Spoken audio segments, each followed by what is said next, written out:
त्यौहार मनाया जाता है, उसका उद्देश्य होता है जैसे आप लोग साल में एक बार लक्ष्मी जी का पूजा विशेष रूप से, वैसे तो करते ही रहते हैं हर पूजा में, लेकिन विशेष रूप से एक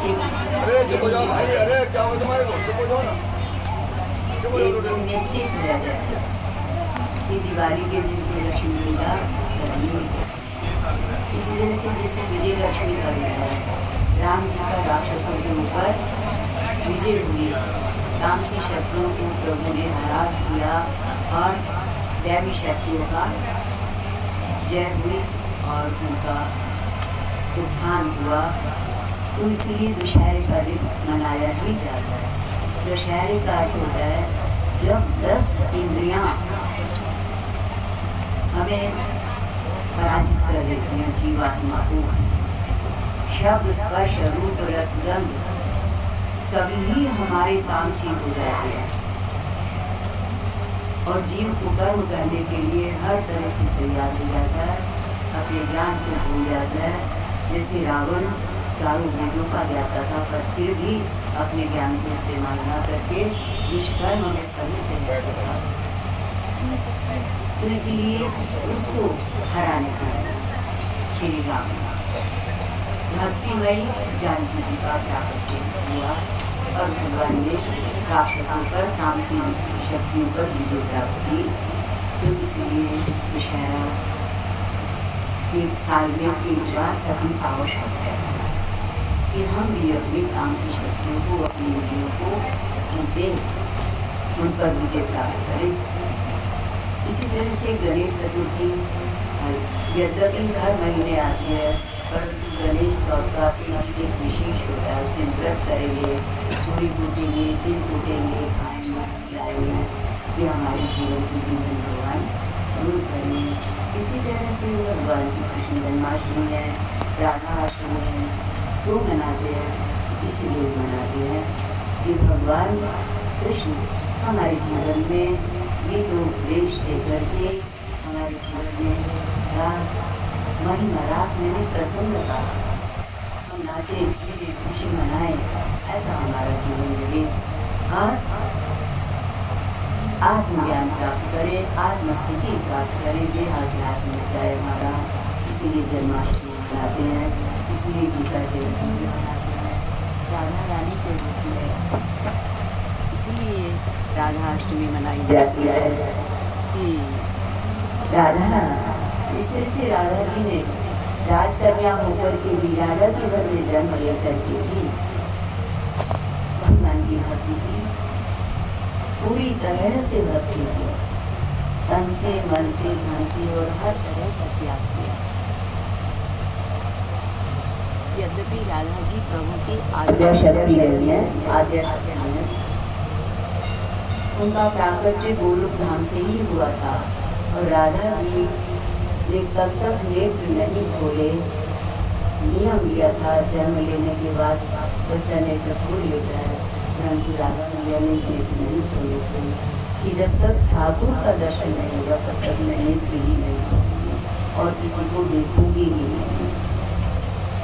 वैसी ही भक्ति हम लोगों के हृदय में भी प्रकट हो, इसलिए राधाष्टमी मनाते हैं। भगवती माँ दुर्गा का श्री 3 बार पूजन किया जाता है, महाकाली के रूप में, महालक्ष्मी के रूप में, महासरस्वती के रूप में। सरस्वती माँ हमें प्रभु से मिलाने की सद्बुद्धि प्रदान करें और महाकाली वो शक्ति हमें प्रदान करे कि हम राक्षसों का विध्वंस कर सकें, राक्षसों वृत्तियों को जीत सकें, तामसी वृत्तियों पर विजय प्राप्त कर सकें। सरस्वती माँ सद्बुद्धि देकर के हमें, हम व्यवहार और परमार्थ दोनों में सफल हों, इसलिए सरस्वती जी का पूजन साल में एक बार या तभी रोज करते होते। इसी तरह से गुरु पूजा का त्योहार मनाया जाता है। गुरु कृपा, क्योंकि गुरु कृपा धर्म, अर्थ, काम, मोक्ष,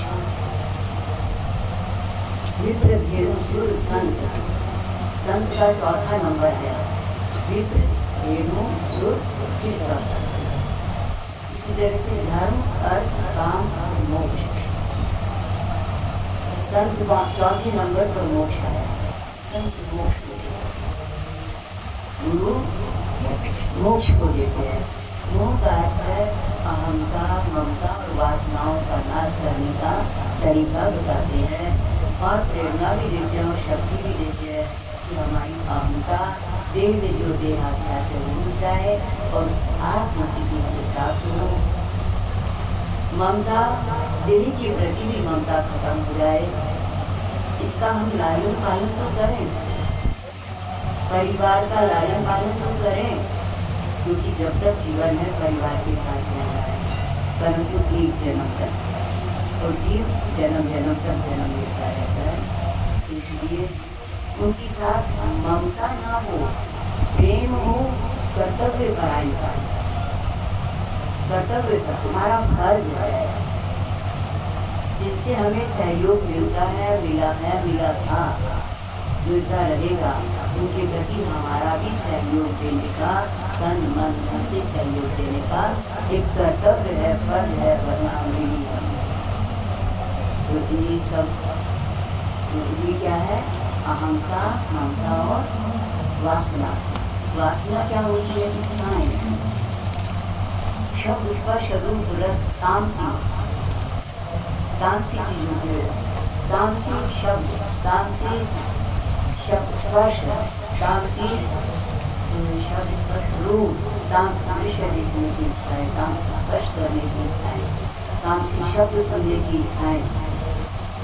इसी तरह से शब्द स्पर्श रूप, तामसी दृश्य देखने की इच्छाएं होती है और शब्द स्पर्श रूप रस गंध, तामसी चीजें गंदी, तामसी भोजन खाने की जो इच्छाएं होती है, ये सब वासनाएं अथवा राजसी।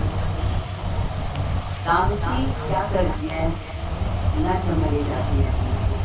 84 लाख मनुष्य योनि को छोड़कर 84 लाख लोगों में बता देती है।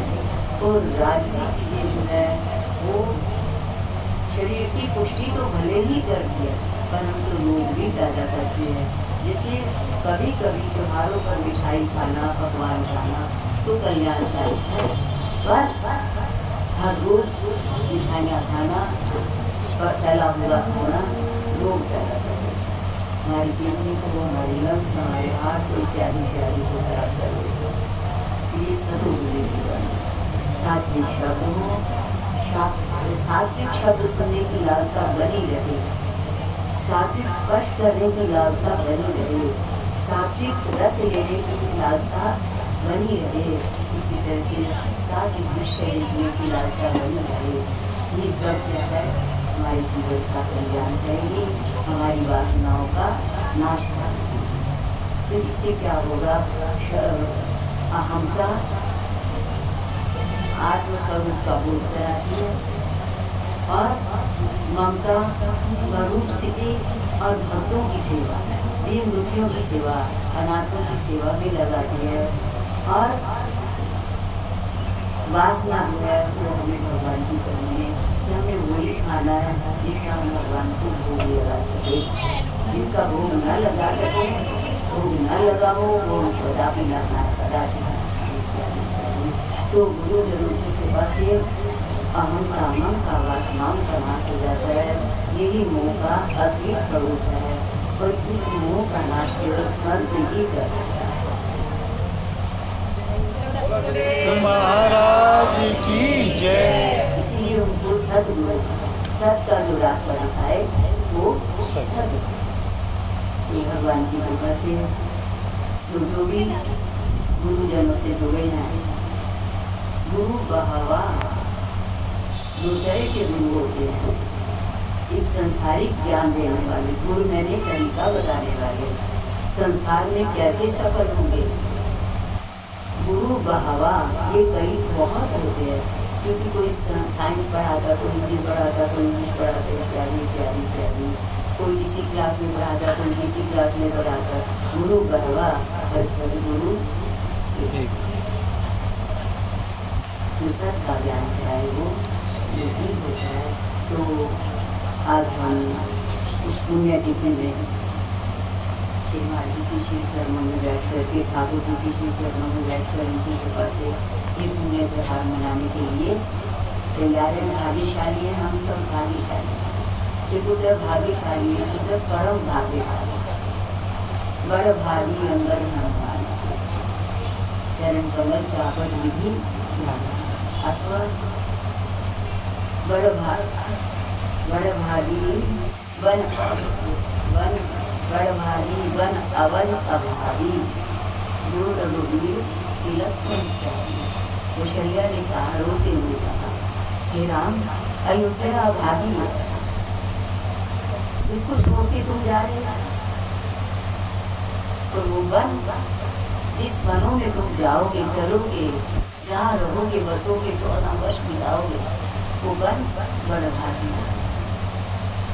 इसी तरह से ये पुण्य आत्माएं बड़ भागी है, जो संतों की चरण से जुड़ जाती है और साधना के पथ पर चल पड़ती है।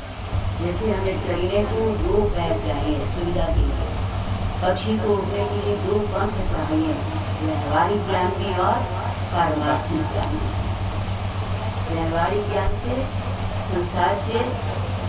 संसार में दौड़ते हुए चली जाओगे, व्यवहारिक ज्ञान होगा, सफलता मिलेगी। और पारमार्थिक ज्ञान होगा तो किसी की ताकत नहीं कि कोई हमें मोक्ष से वंचित कर सके, प्रभु धाम में लोग काम करने से रोक सके, कोई नहीं रोक सकता। इन शब्दों के साथ विश्राम लेंगे। सर्वे भवन्तु सुखिनः, सर्वे भद्राणि पश्यन्तु मा कश्चित् दुःखभाग्। ओम शांति शांति शांति। कुछ बच्चों का जो आ नहीं सकते, उनके फोन आए हैं, कई शहरों में हम गए, वो शामिल ना हो सके, तो उसने अपनी गुरु दक्षिणा हरिद्वार ज्योति सर के खाते में डाली है। तो उन बच्चों के लिए भी हम मंगल कामना करते हैं और उनके लिए आशीर्वाद देते हैं कि वे इस पथ पर अग्रसर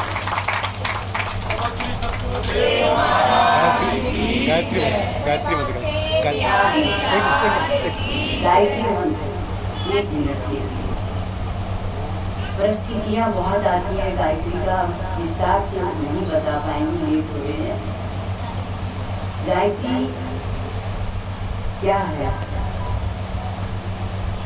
इसको गाना चाहिए, गाते रहना चाहिए। परिस्थितियां आएंगी, प्रारब्ध के हिसाब से आएंगी, उसको कोई रोक नहीं सकता। सर्दी का मौसम आएगा, गर्मी का मौसम आएगा, बरसात का मौसम आएगा, उसको कोई रोक नहीं सकता।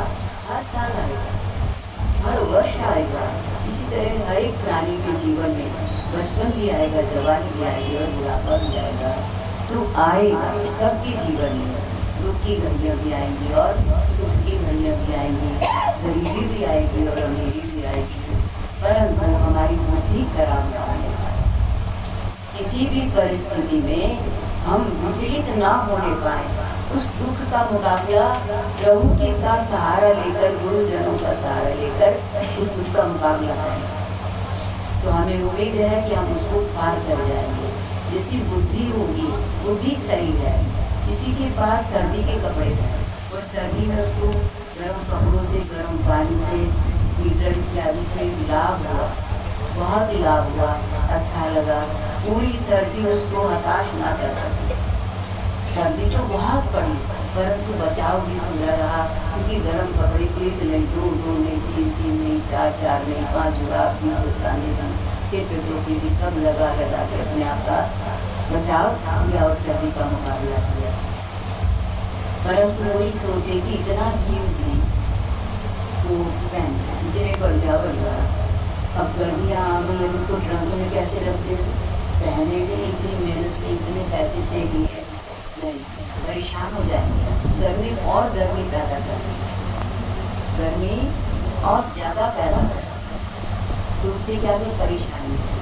तो बुद्धि से काम लिया, इसको फिर जिएंगे, फिर अगले साल पहनेंगे। अब गर्मी आ गई है तो गर्मी कम हमें महसूस हो, गर्मी कम करे, इसीलिए हल्के कपड़े पहने, ठंडे पानी से नहाए, ठंडी चीजें खाएं, जीवन अच्छा है, कम कपड़े, बुद्धि से काम लें, उनको रख दे, फेंकना दे, रख दें, फिर अगली साल जब सर्दी आएगी तो पहन लें। तो इसी तरह से बरसात से भी अपनी रक्षा करें। बरसात आने से पहले ही अपनी छतों का, अपनी जहाँ रखने का जगह है, रहने की जगह, उनकी रिपेयर वगैरह करवा लें। नहीं तो सारी बरसात में परेशानी बनी रहेगी, पानी टपकता रहेगा, सो नहीं पाएंगे, रह नहीं पाएंगे, पका नहीं पाएंगे, खा नहीं पाएंगे। इसलिए जैसा जैसा मौसम आए अपनी बुद्धि से, अगर एक चिड़िया का हमें मौसम, एक उदाहरण याद आया। 2 चिड़िया थी संतों की, संत जिस पेड़ के नीचे रहते थे, तो संत ने कहा, चिड़ियों बरसात आने वाली है, मौसम बरसात का आएगा, इसलिए घोंसले बना लो। तो कुछ ने तो बना लिए, और कुछ ने कहा संत को ऐसे कहते थे, बरसात कैसे आएगी, बरसात बरसात नहीं आएगी, नहीं बनाई, और आएगी तो लेती रहेगी, ऐसी क्या बात है। जिन्होंने नहीं बनाई और बरसात तो आई मौसम के हिसाब से, उसको कौन रोक सकता है। बरसात आ गई, अब जिन्होंने घोंसले नहीं बनाए थे वो तो खूब टप टप गिरती है, और कई तो मर भी गए, ओले भी पड़ गए, बर्फ भी पड़ गई, खत्म हो गया जीवन। और दुखी होती रही, रुचि भी दी रही, और जिन्होंने घोंसले बना रखे थे, बाहर से घोंसले लगाती, बरसात का आने लगी थी।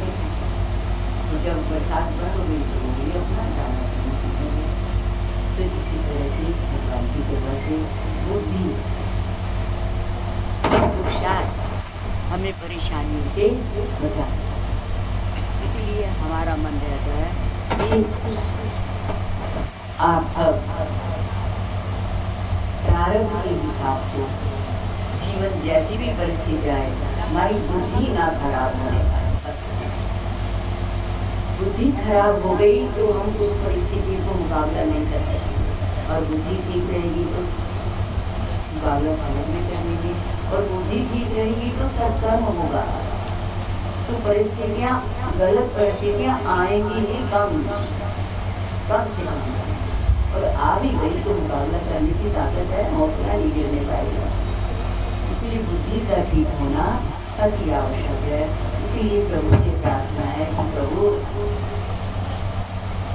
दियो यो न प्रचो, हमारी बुद्धि को सही रास्ते पर चलाना। लक्ष्मण ने कहा बुद्धि सही थी, पूरे भाई भाभी बदलने जा रहे हैं, मैं राज बनाने का हूँ, मैं इनके साथ जाऊँ, मैं साथ जाऊँ। अब अनिल को देखो, संकट की कोई सीमा नहीं, परंतु सुरेंद्र और उनकी मैसेज, भाई मेरा संकट है, हम साथ रहेंगे, साथ रहेंगे। तो इसीलिए कोई भी है, ये उदाहरण है, बुद्धि सही होगी हम परिस्थितियों का मिलकर के भी मुकाबला करेंगे, और बुद्धि सही होगी तो अपनी बुद्धि भी हताश हो जाएगी, रोने भरे बैठ जाएंगे, दुखी हो जाएंगे, पर मुकाबला और परिस्थिति हासिल कर जाएंगे। तो इसलिए हम इन 4 गानों में लोग कहा करते थे प्रेम की है वही वाली, वो कहती थी जब हमारा हम मौत शुरू होता तो कहती बोले भाभी आप 4 महीने मस्ती मारोगे हम क्या करेंगे, हम खाली हो जाएंगे, हमें तो सत्संग मिलेगा नहीं, बात नहीं मिलेगी। तो हमें फिर हमने कहा तुम्हें होमवर्क दे दिया है,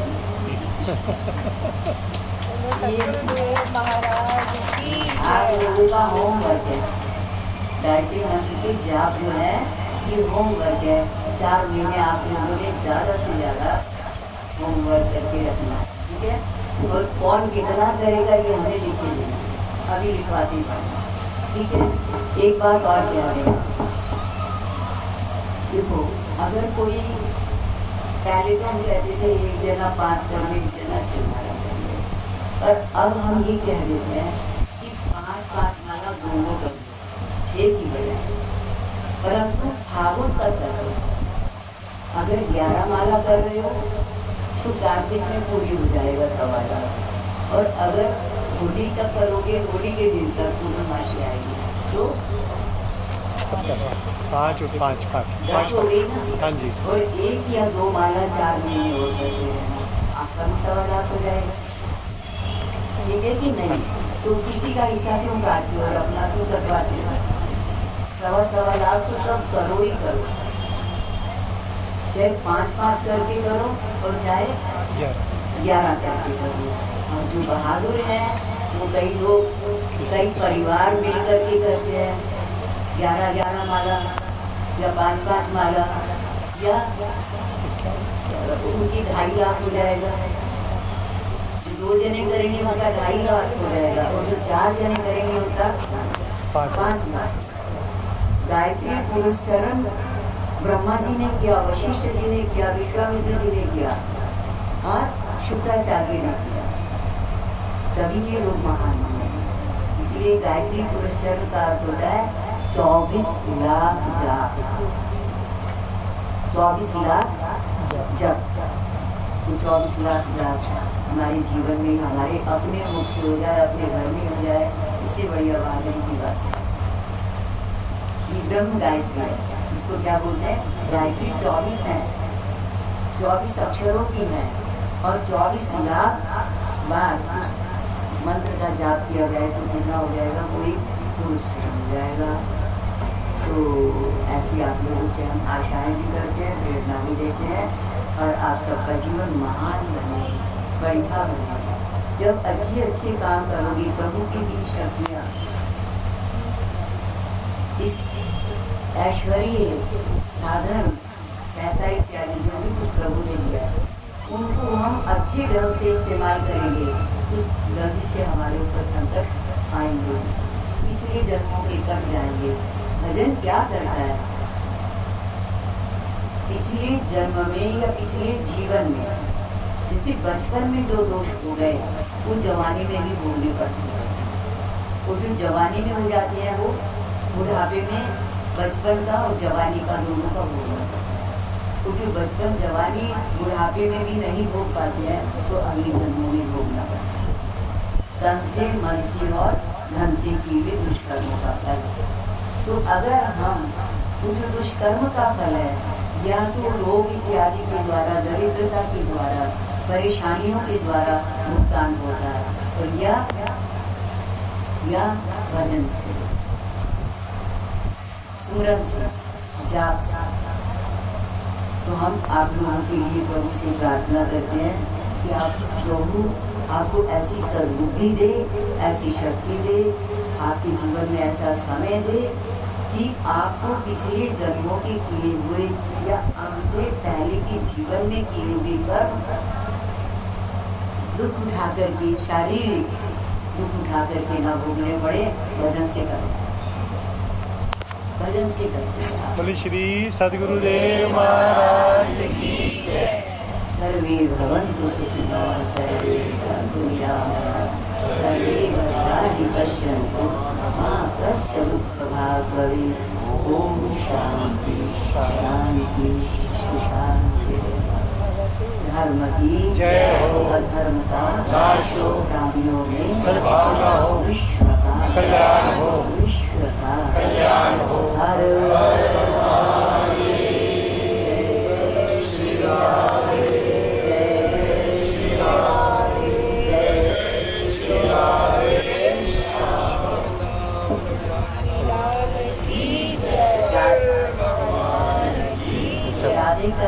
राह दे, हे मैया हमें भी राह दो, प्रभु मिलन की राह बता दो, प्रेरणा कर दो, शक्ति दे दो। इसलिए मैया जी को याद किया जाता है। और ऐसा करते हैं